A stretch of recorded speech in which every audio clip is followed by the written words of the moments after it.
All right, sure, we ready? About. Yes, you're right. Yeah, I think they have it right. Why are they out there having fun while we're here? Something's going really wrong in our lives. We're gonna start being that. Yeah, sure. You ready? Yeah, you're good. All right, welcome everybody to the first prize redevelopment joint overlay zoning district consolidated planning board. All the meetings of order, roll call, right? Here. And Mark here, Glenn and Martin are not here tonight. Sean, anything from the department or anybody from the city here at all? You got anything? DOT count on page right now. No, I think the only thing we're waiting on were transportation comments so we can start wrapping up seeker. Yep. And we've got those. So I think it's just an update from the applicant on where we are to date so we can keep moving ahead. Turn it over, Mr. Thank you, Mr. Chairman. The record, Bill Hoblock, with Bridgeville Capital. Greg Boucher to my left, Nick Daniels, who is subbing in for Dan Hirschberg while he works out the Koi office in St. Martin for the next month. And then Ken Worstead from Craig Manning, who's going to talk to us tonight. So I talked to you guys tonight. So good to be back. Last time we were here was August. We have been waiting patiently for the traffic comments that we have received. The longest lead time was obviously DOT, took about 5 months to get some comments out of them. So we have those. So you have, the board has in front of you the comments from DOT, comments from Albany County, the comments from the city of Albany, Clough's comments we received back in August and went through those at a prior meeting. And certainly we've heard the board's comments at prior meetings, especially when Craig Manning presented his traffic study in a prior meeting. So the focus of the meeting tonight really is to have Ken walk everyone through the comments. He's not going to go comment by comment, because a lot of them bunched together, but he will, highlight them, and then he'll get into his next step is they're formalizing a written response to everyone's comments, all of the agencies I mentioned and the board, and those will be wrapped up by the end of this month and submitted for final review. Just before I turn it over to Ken, I wanted to mention 2 things. One is landscaping, because that was a focus of the last meeting. We have our landscape architect finalizing our full landscape renderings. So we're not just going to work off black and white, Hirschberg plans that just have the planning schedules. We're actually taking renderings of various areas, including Exchange Street, the entrance, in front of a typical building, etc. So we will have those submitted before the next meeting and presented for discussion at the next meeting. So we heard you loud and clear on what you guys want to see. And then just one other note, after our last meeting in August, we did have a meeting of the TRC and DCC meeting with all the departments from Colony and Albany. Now we're second one. We did one. Originally kicked off the redevelopment, so we just had to follow up. So that's been done.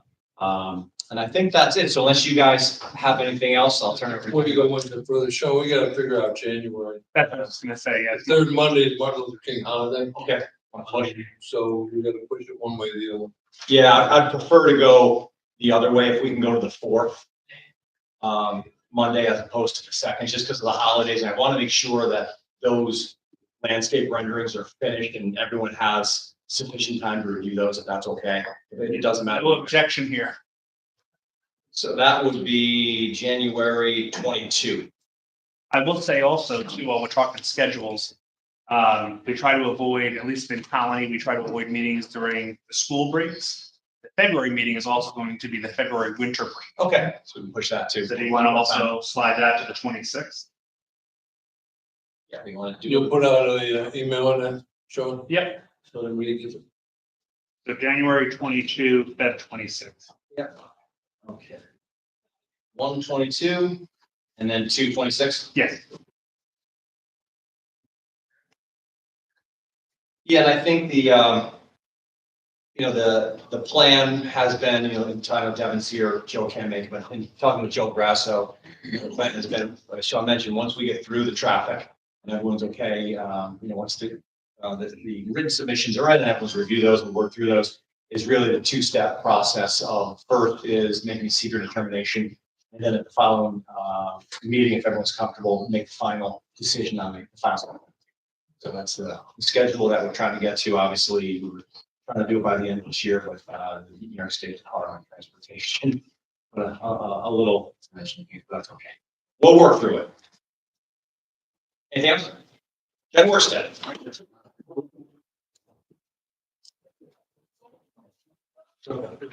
Yep, you got it.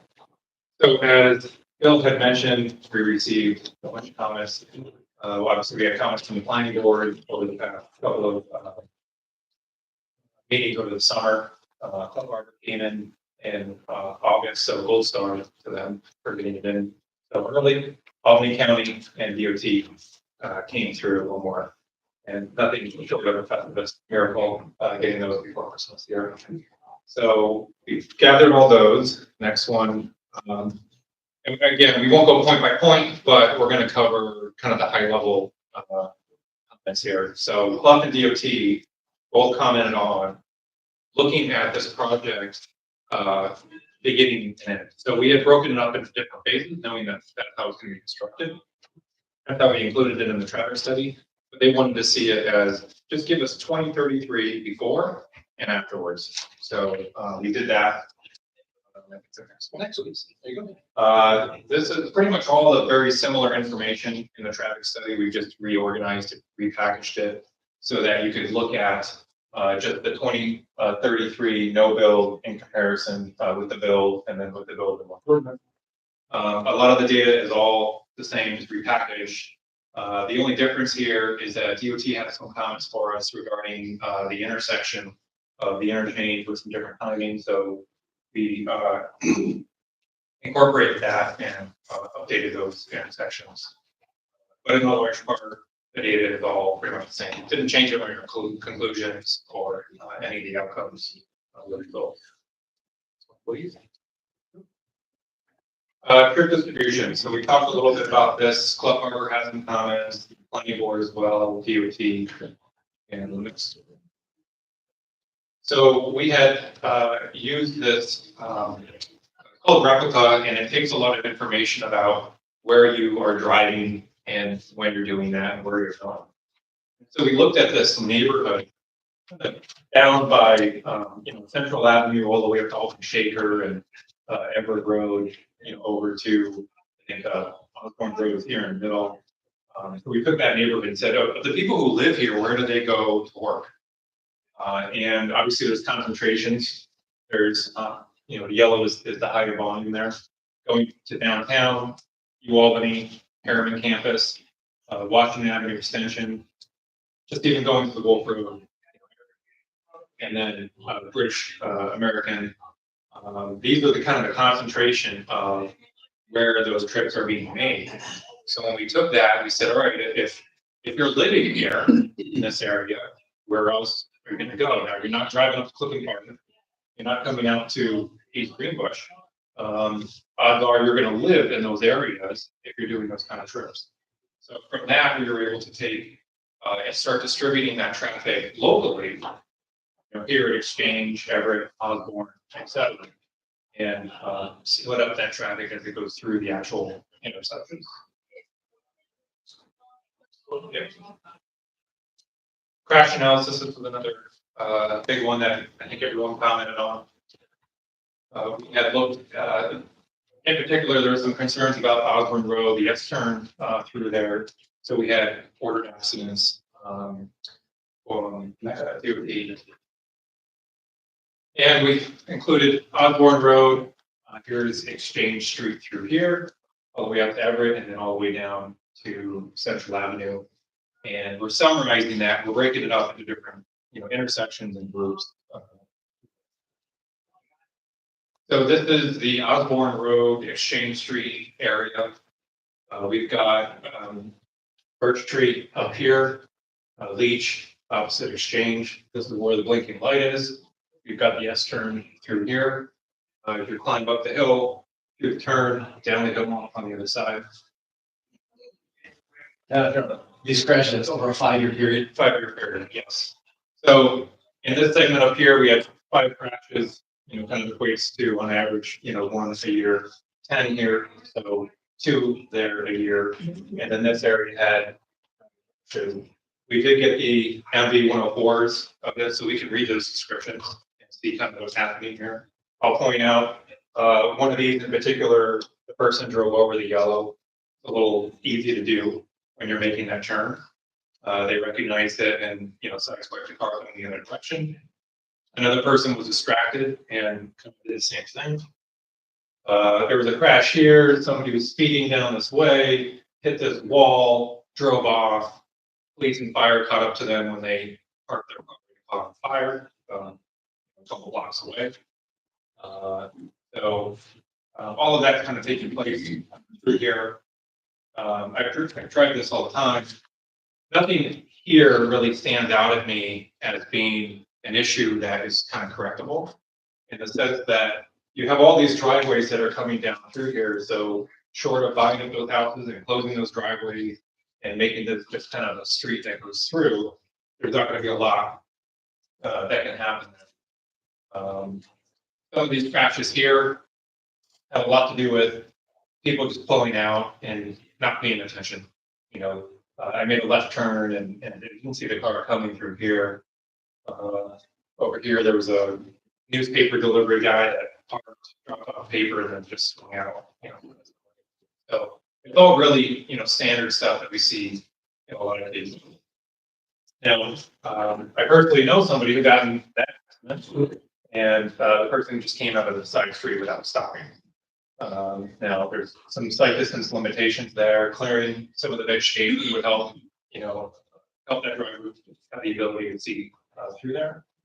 But for the most part, I was actually kind of surprised that there isn't more crashes, happening here.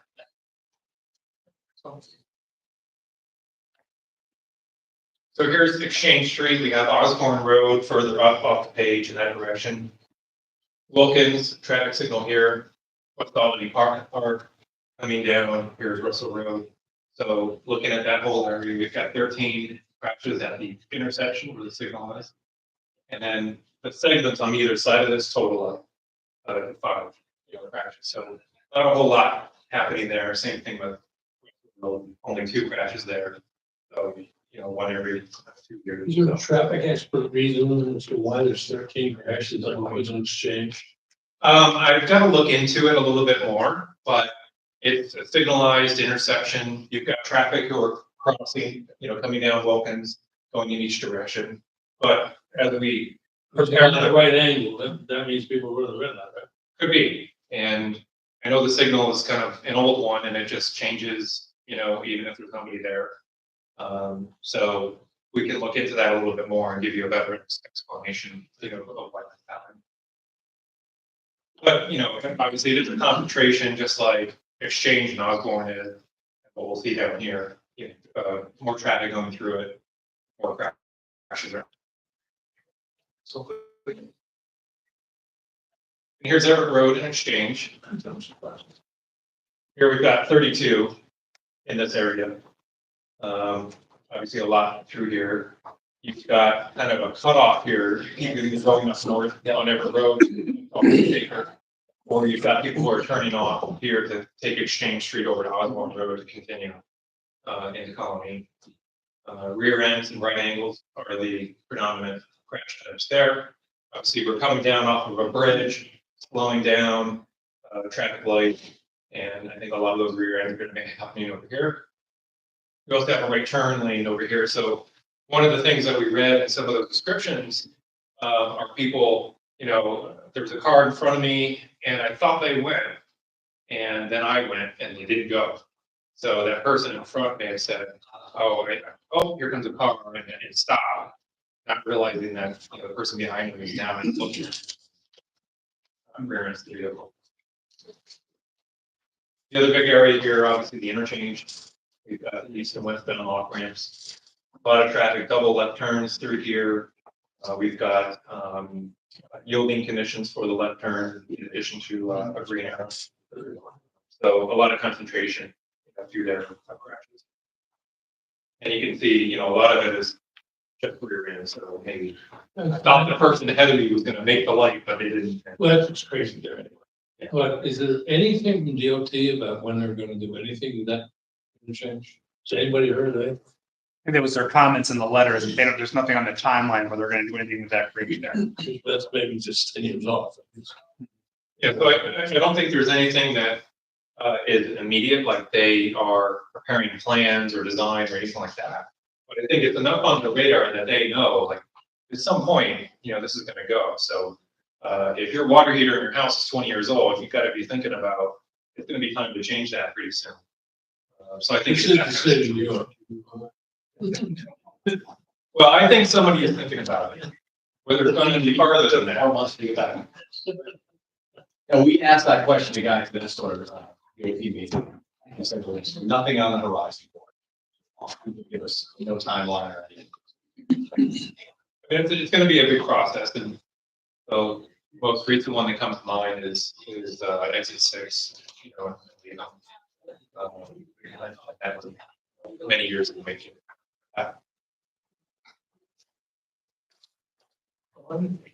As we scoot down Everett Road, we come to Waterville Avenue Extension, and smaller, still a little cluster there, crash at 17, and then coming down to Central Avenue, Everett Road, 80 crashes there, a lot of rear ends, overtaking.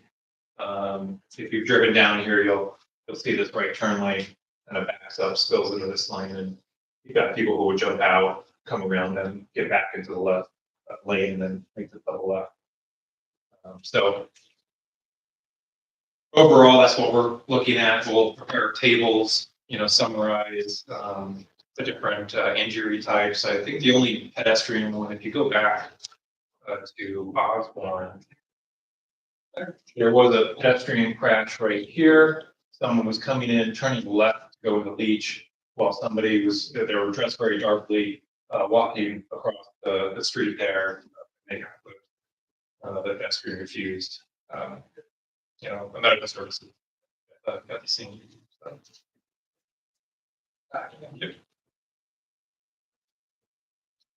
So in terms of other comments that we got, pedestrian improvements were one that were highlighted by DOT in the city of Albany. DOT had asked, how feasible is it to create some accommodation? We'd like to have the city of Albany connect to the town of Colony and allow these people to go back and forth. The challenge is obviously the bridge. There's 2 of them there.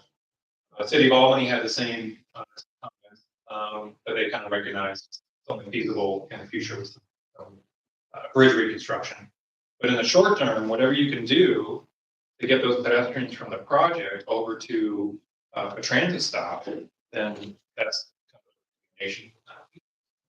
Who's the transit stop now? On the corner of Exchange and Everett, there's a bus stop. On which side of the, Which called the north side, the gas station side. okay, So we obviously have to get across Exchange, but you knew that. okay. Shelter there on that corner, and then on the opposite, kitty corner to that is just a sign. That's the one where people are just getting off. Yeah. The other one is one where people are waiting, for the bus. To go. Yeah, it's a full shelter. Yeah. But we did go out and look at, access through there. These green lines all represent basically, sidewalks, full sidewalks, pedestrian crossing controls at these intersections. Everett Road Central up to Waterville Avenue Extension, Exchange Street up here. This is the gas station corner there. So we have 2 legs of that covered right now. We've got a sidewalk coming up or south on Everett Road, but then it kind of stops because it turns into essentially what's basically a bridge maintenance kind of walkway over the railroad bridge. And then that continues all the way across there. So the other missing piece here is this shoulder. We've got a wide shoulder, but it's not a separated facility. So this area through here is about 3.5 feet wide. DOT wants to have 4 feet, that's excluding the curve that can take up 6 inches. And if you have anything less than 5 feet, you've got to have a passing space. So if 2 wheelchairs were to meet each other in that space, they can't get around each other, right? So you widen the sidewalk area to 5 feet so that they can have that maneuverability. So this would mean we would need one of those passing zones right on the I-90 bridge, but then also over the railroad bridge. So really, it's not practical until something is done with this interchange here.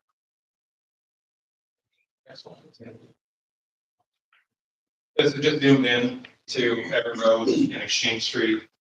Here's where that facility, the limited access facility kind of ends there. And then we've got sidewalks coming down, crossing over Exchange, crossing over Everett. And sidewalk proposed on the site side, all the way from the pocket park, coming down to this corner. And we'd like to complete the box, right? We've got two sides of the box already covered. We've got a transit stop on this side, one on that side. So as people come down from the site, get to this corner, we want them to be able to cross in both of those directions.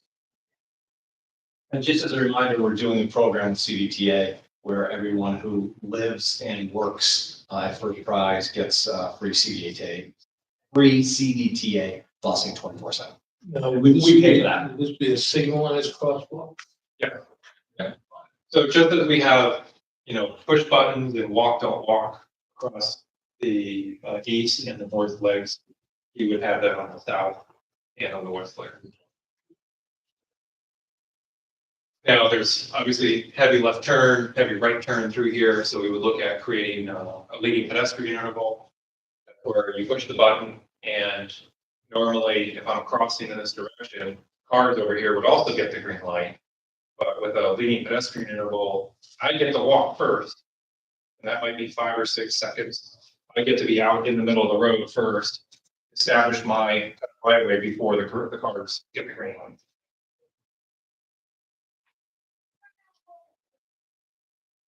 To that point, I'm going to talk about Wolf and Sand Creek. And I think this is just ludicrous, when if you're coming east on Sand Creek and you're the left-hand turn lane, and you're gonna get that left-hand turn arrow signal, that's also when it allows the crosswalk or from across Wolf Road. And the other day, I almost saw 3 people get hit by a truck who was giving the finger to the 3 people because he didn't think they should have been in crosswalk. And I looked, there were lights still coming down. Yeah.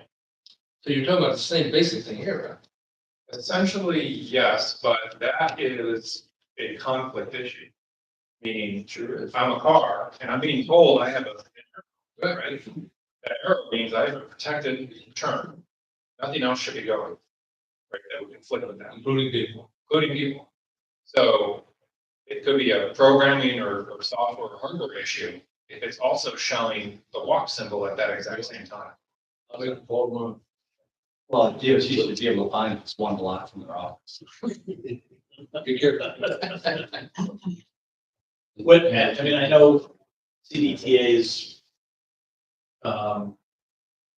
very protective of where they have their bus stops.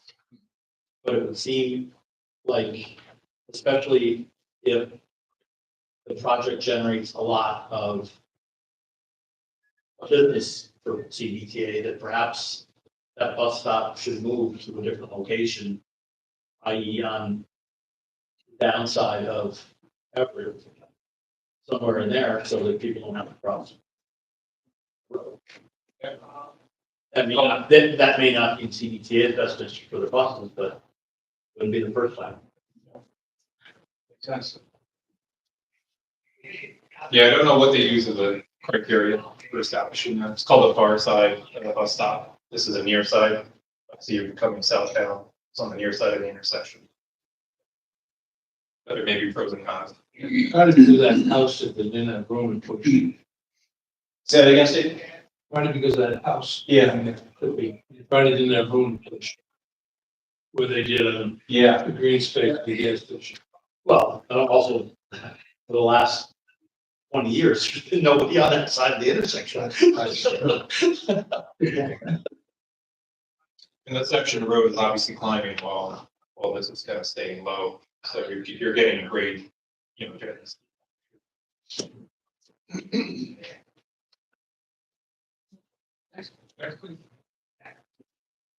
Club had also asked for kind of a summary of what the So we'll prepare that as part of our, written response, but, the signal timing adjustments we have proposed, DOT doesn't consider those improvements because, signal can often just make those adjustments on their own. And like I said, don't touch them, just leave them alone. And they can go out there and adjust these as part of their routine maintenance. But we were talking about a couple settings, changing things around. The pedestrian accommodations, we just talked about that, completing the box around the Road Exchange Street intersection. And then Bill already mentioned the universal access program. So get that CDTA card, be able to take that. If you're going downtown and you don't want to deal with parking for Tulip Festival, jump on this and take that down to you. And then obviously there's different bus routes we'll take in different locations. So it all depends on where those residents are going. Sidewalk along Exchange Street, from Everett Road all the way down to the Pocket Park. And then resurfacing Exchange Street, basically in the same area. And those Chubby Danvers Road, the town finalized detail. And then the last one, this is just kind of a summary of what we think is coming up next. Obviously, we talked about this date a little while ago. Change to the 22nd. But what we're looking to do is the information that's in here, we've got it mostly written. We're trying to package that up and be able to submit those back to the respective boards before the end of the year. It may push it a little bit if we extra couple of days after the holiday. No one's probably going to look at it. 31st, New Year's weekend.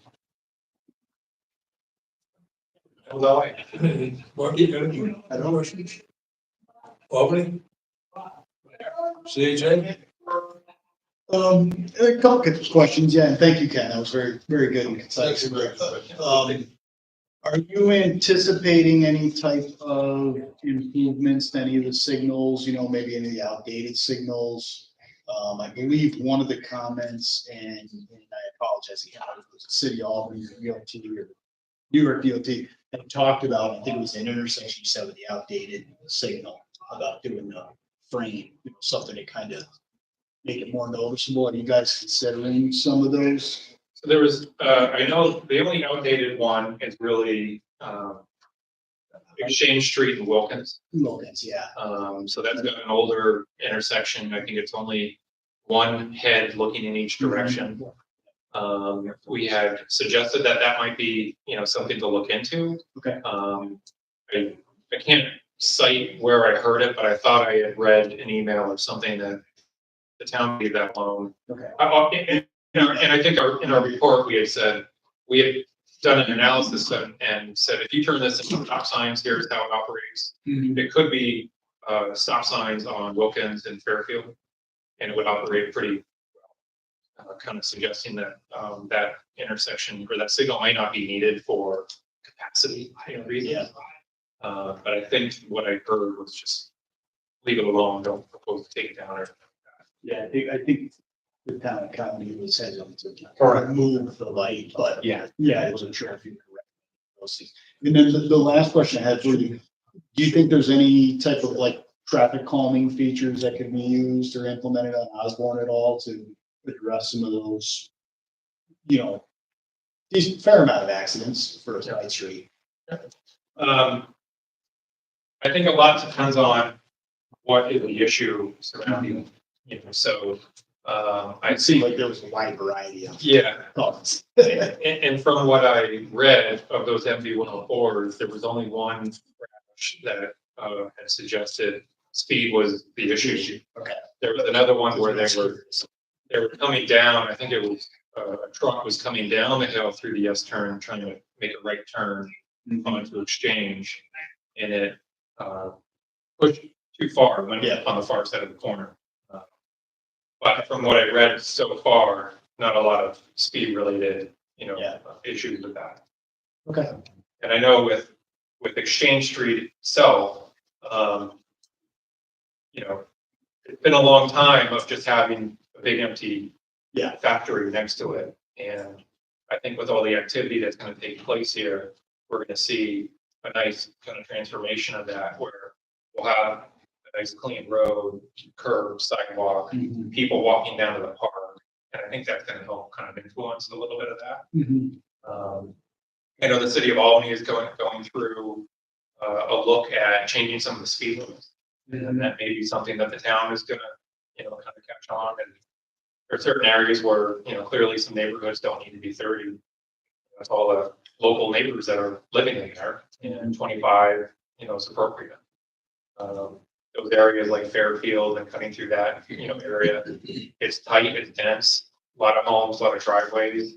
That may be a reasonable change. Well, In the based on my past life, the 85th percentile comes into play.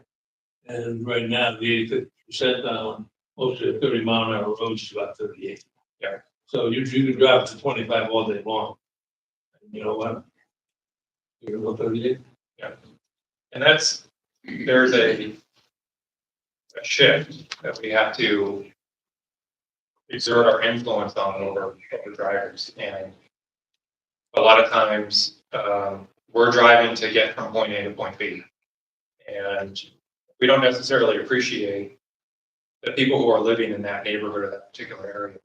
And the repercussions of getting in a crash, hitting a pedestrian or a parent walking their dog at 25 miles an hour is much better than if it was at 35 or 40. Well, I know. Those the effects of that steadily go up, where the risk of dying from that crash is much higher than when the speeds are low.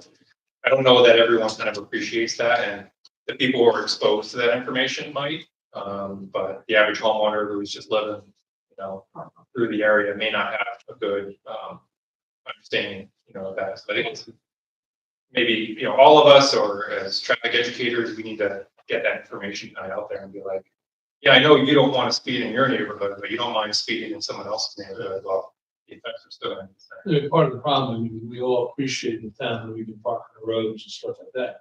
But these 50, 60-foot right of ways, the average residential street in town is as wide as the 3-lane road.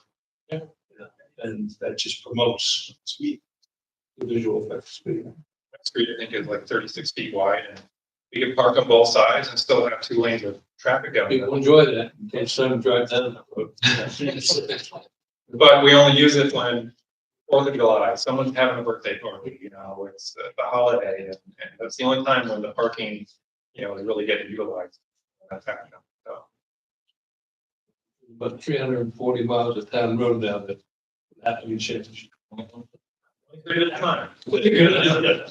Won't be my lifetime. Sean, do you have anything? No. Sean, in the back there, you got anything? No, good. The only one thing, that flood today, over on Route 5. Yeah. I tried to come down, I had to take my brother up to the hospital anyway. Had to be at a certain time, the traffic was back all the way to Fairfield and Wilmette. You're gonna have problems when that flood over Route 5 underneath the bridge goes. Yeah. That happens like twice a year. I know it happens on Osborne Road too. Well, no, we had to shut the road down, partly, we hope to stay, but with all those cars living, I don't know how they're gonna get out of it. I mean, they were there, I had to turn around and go out of there, but they were backed up all the way past Wilkins Avenue on Exchange Street. So if you get the city to fix that problem, that's gonna be a hassle, I'll be. See what I can do. 3 times. Oh, yeah, every good thunderstorm. We do, right. The state fixed Fuller Road. I don't know why can't they fix underneath the bridge? I have no clue. I don't know, is that the city or the state owns that? I think it's just inside the city. Pardon? I think it's just inside the city. I think those bridges are. Is that right? That may be the city line, yeah. The little warehouse, Little Anthony's was a pizza shop. Right. I think that is kind of like where the dividing line comes If through. they can address that, that's gonna, because you're gonna have, you want your complex. Never.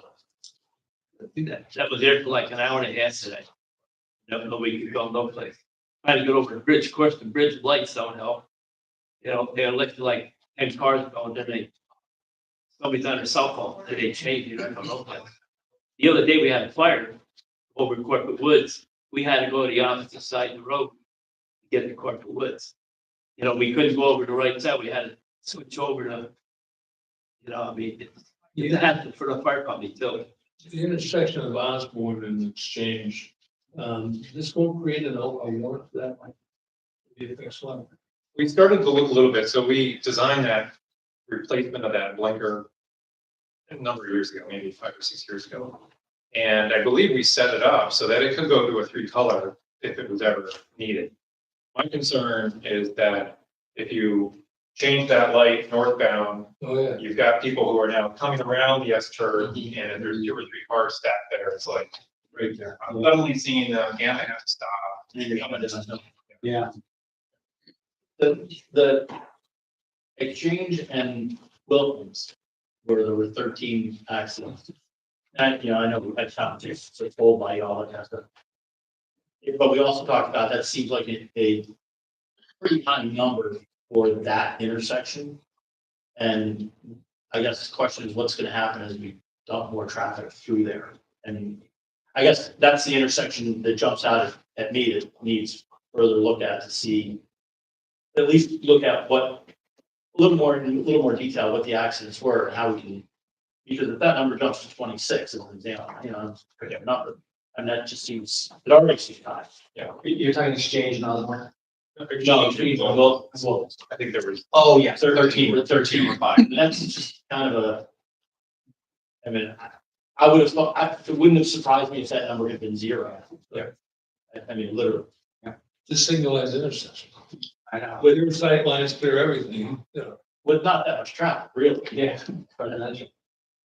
So anyway, that's. And we'll look into that and try and read into some of the details, you know, if it's, you know, rear end crashes, you know, that might be a certain indicator. If it's right angle, you know, it's gonna be a little bit different. But obviously, you know, it's a bit outdated. It doesn't have 2 lights, you know, per direction. Is it because people aren't seeing it? You know, was it a certain time of year where the sun is beaming directly down that road, you know, east-west? So we'll take a look at it. And Ken, I think that kind of my comments earlier tied into that as well, you know. If you're exploring some of these solutions, you know, even if they're included in your report and the town does what they want for them, at least it's something that they can kind of monitor and decide what, what's they got.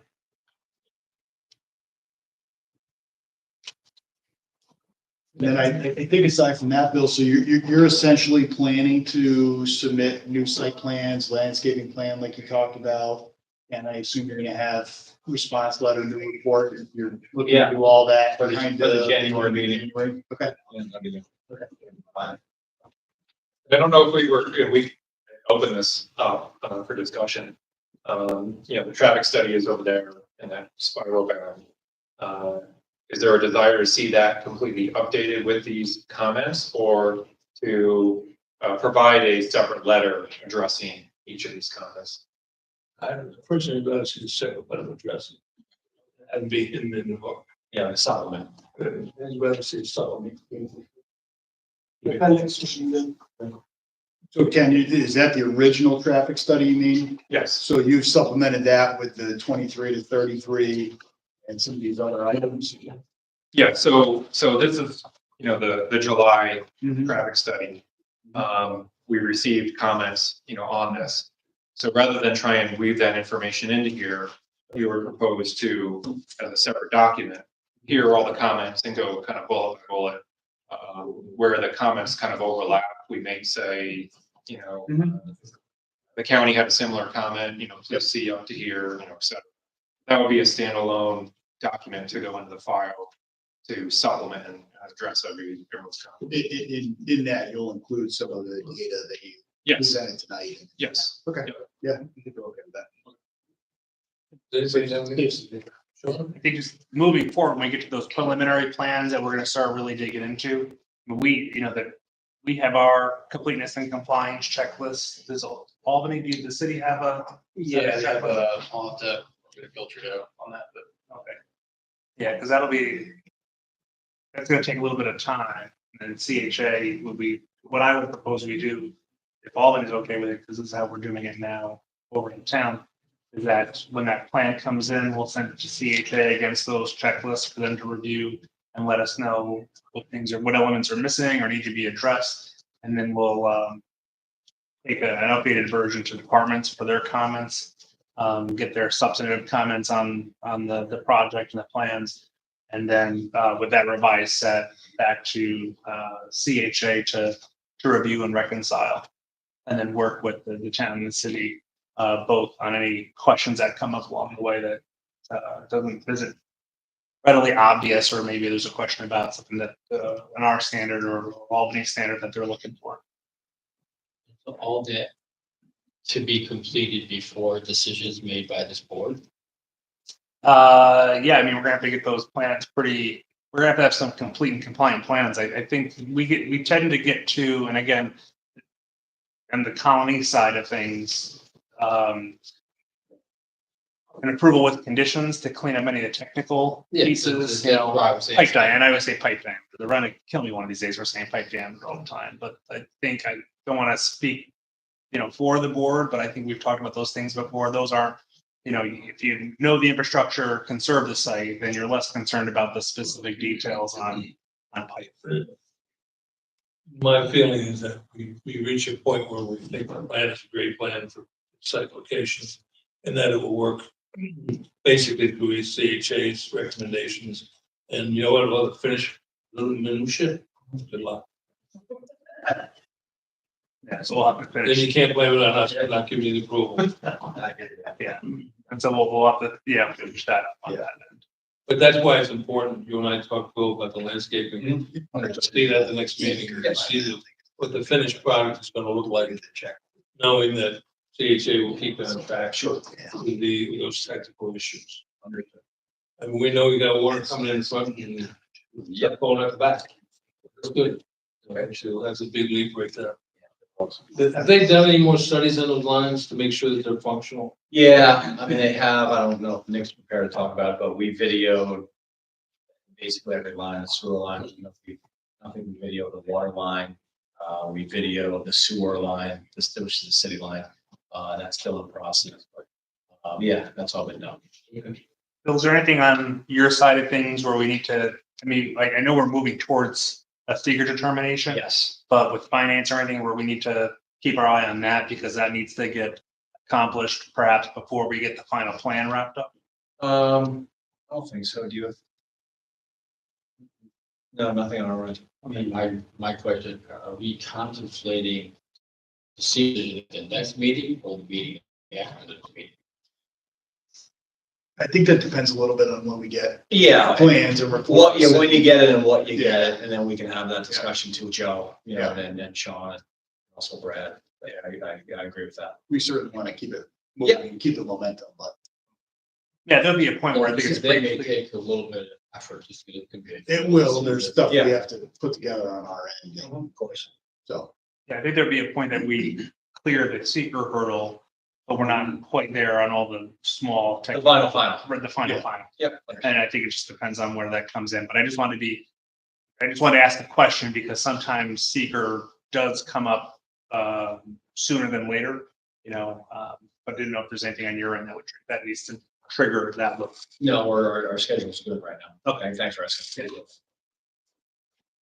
Nick, have you or anyone in your office gone through any of the completeness reviews yet in county? Not sure. I'm not involved in these plans. I'm just here. You'd remember if you did. No, I've seen the new checklist. I've been just nothing. Yes. In process. Yeah. There you go. Yeah. We should talk. There's a possibility. Craig may not be able to finish the project with us. His term is up this year. It is. So we don't know what's going to go on to that point yet. But in case it does expire, I just want to thank Greg. My left-hand person for all these things, invaluable to me and the planning board. And really has an eye for keeping a look at doing that. So, Thank you. Thank you. with that, wish everybody happy holidays. Thank here. Thanks, everybody. Appreciate the time tonight. You guys.